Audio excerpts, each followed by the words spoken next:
Good morning. I know it's a little bit early for a Facebook Live, but I just had something happen to me that I really wanted to share.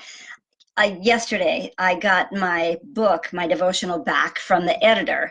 And I'm just assuming that once I get this back from the editor, we're all done. It's going to go on to, well, whatever the next step is. I'm not quite sure what the next step is, but I get to go on to the next step.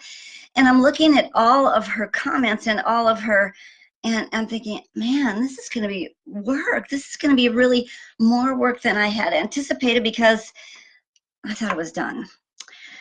And how God works for me. And I know that many of you that follow me don't believe in God, so use your intuition or whatever it is that speaks to you when you need to get an inner message about what you're doing. So yesterday I was reading in Second Chronicles in the Maxwell Leadership Bible, and he says that the four kings, Solomon, Asa, Uzziah, and Jehoshaphat, all began their monarchies well, but they failed to finish well. And their perspective got fuzzy. They began to overestimate their own importance. They grew blind to their weaknesses and refused accountability. Then they started to trust in their own human ingenuity rather than in God. All alarm bells appropriate for leaders today. So what accounts for these poor finishes? Well, John says in this Maxwell Leadership Bible that the leaders drifted away from their calling. Their worship grew cold and sterile, becoming nothing more than an item to be checked off a to-do list. So Second Chronicles delivers a sobering warning to leaders who are drifting from their passion. When our leadership activities become mere routine, we have wandered from our original call.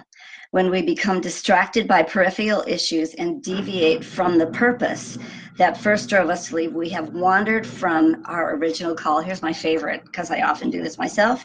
When we overestimate our importance and allow ourselves to become exceptions to the rules, we have wandered away from our leadership calls.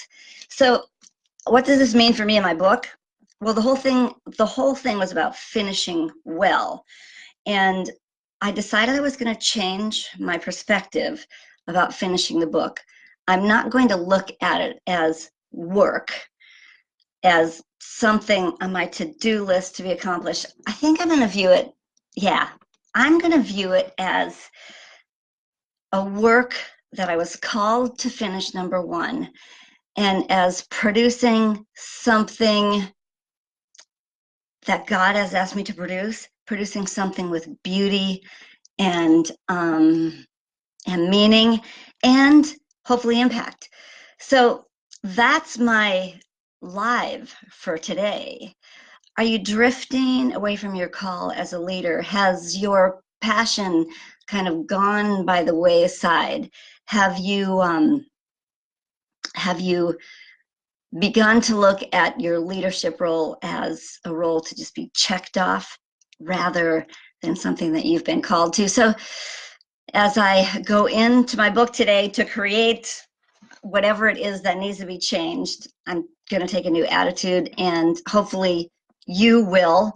If you are not feeling called anymore, you'll kind of take a look at what you're doing. If you need some help with that, hey, give me a call. I'm a coach, a performance coach. I might be able to help you through that. So have a fabulous day and a great weekend, and we'll talk soon.